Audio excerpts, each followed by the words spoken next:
Zhang He reported to Sima Yi at the hill camp outside Luchang after the main Shu forces at Chishan had retreated. He advised Sima Yi to hold their position, given the recent setbacks. Sima Yi, embarrassed and frustrated, received a report from Wei Ping that Luchang was still occupied by Zhuge Liang himself. Determined, Sima Yi went to assess the situation personally. Upon arrival, he observed that there were no signs of civilian activity, the gates were shut, and there was little movement from the castle. Sima Yi laughed. It was an empty castle and ordered an assault on the castle. Zhang He, however, cautioned that this was yet another of Zhuge Liang's empty castle tactics. Frustrated by the persistent doubt, Sima Yi snapped, "Not a third time, you fool," brushing aside the warning as his anger mounted.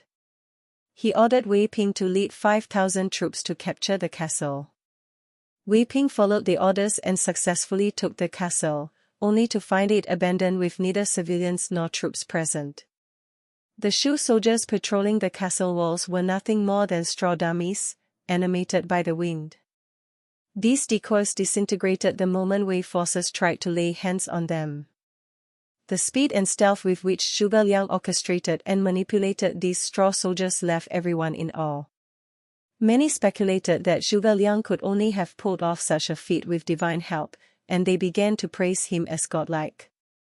This only deepened Sima Yi's humiliation as he realized Zhuge Liang had driven them away like a farmer shooing birds from his fields, effortlessly and with mocking ease. Sima Yi, now fully agitated, ordered Zhang He to pursue the retreating Shu forces to deliver a decisive blow. Zhang He, however, advised against it, noting that victory was achieved with Shu withdrawal and in addition was the recapture of Luchang. Most importantly, Zhuge Liang would surely set an ambush. Wei Ping, eager to claim further credit, joined Sima Yi's side in mocking Zhang He for becoming timid and allowing Wei Ping to take the glory of recapturing Luchang. Wei Ping taunted Zhang He, suggesting that he had grown old and afraid of fighting Shu's generals, now only capable of defending entrenched positions.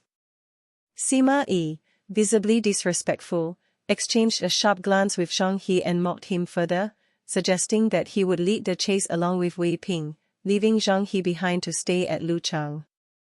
Pushed to his limits, Zhang He shouted that he would lead the cavalry pursuit, but requested that Sima Yi and Wei Ping provide close support to prevent an ambush or encirclement. Wei Ping mockingly responded, "I'll lead 30,000 men to support you."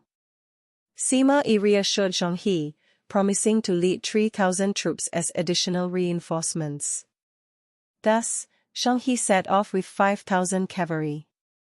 Soon after, he caught up with Wei Yan, and the two sides engaged. The Shu troops fought briefly before focusing on retreating. Suddenly, Wan Xing led a cavalry charge but was quickly repelled by Zhang He. As Zhang He became suspicious of the situation, Wei Yan charged again, briefly clashing with Zhang He before retreating, discarding his weapon and armor. Zhang He seized Wei Yan's helmet as a token of his triumph. Zhang He's lust for victory was triggered and he ordered a charge against the retreating forces. Zhang He dispatched a messenger to Wei Ping to close the gap and reinforce their position. Zhang He caught up with Wei Yan again and shouted for a one-on-one match. Wei Yan, frustrated by Zhang He's persistent pursuit, charged back, shouting that he had long wished to face Zhang He in combat. After a few rounds, Wei Yan pretended to be defeated and fleeing in a feigned retreat. Zhang He and his cavalry chased even harder. As they entered a valley, Zhang He lost sight of Wei Yan and his troops, realizing too late that he had walked into an ambush. Before they can react, arrows rained down from the Shu archers stationed on the high ground on both sides of the valley, decimating Zhang He's cavalry. The valley fell silent in an instant. Meanwhile, Wei Ping, eager to claim another victory, pushed his troops hard on a fast march. They eventually caught up with Zhang He's forces, only to find no living allies, only corpses bristling with arrows. Shocked, Wei Ping and his troops tried to backtrack, only to find their path blocked by rocks that had been dislodged by Shu forces above. Suddenly, they heard laughter, and realized it was Zhuge Liang. Standing atop the high ground, Zhuge Liang gazed down with a faint smile and said, "This snare was set for a stallion, yet it caught but a river deer. A hunter does not waste his arrows on fleeing hares, so I shall let you go. When you return, tell Sima Yi to sharpen his stratagems. Next time, I expect a true contest of wits." With that, Zhuge Liang ordered the safe withdrawal of his forces.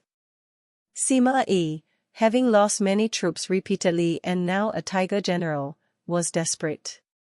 In his report to Emperor Wei, he shifted the blame for Zhang He's loss onto Wei Ping. As a result, Wei Ping was punished by the emperor for his taunting of Zhang He, despite defending his actions by claiming he was merely following orders.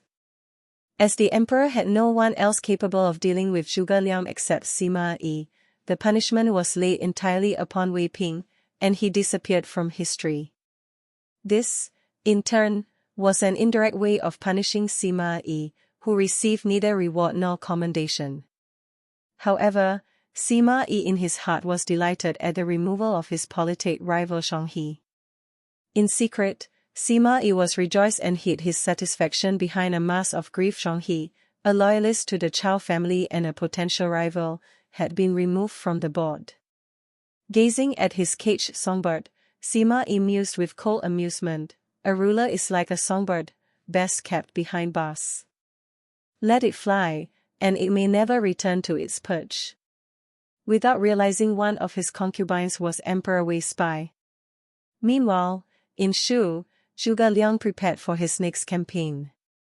Testing Jiang Wei, he asked, was it wasteful to release 30,000 Wei troops? Jiang Wei bowed respectfully. "Not at all, master. Those men will return to Wei as seeds of discontent and fear, sowing despair and spreading dread of Shu among their comrades. And Wei Ping's fate will fester like a wound, poisoning trust between the emperor and Sima Yi. Destroying hearts is greater than destroying bodies." Zhuge Liang stroking his fan, a faint smile touched his lips.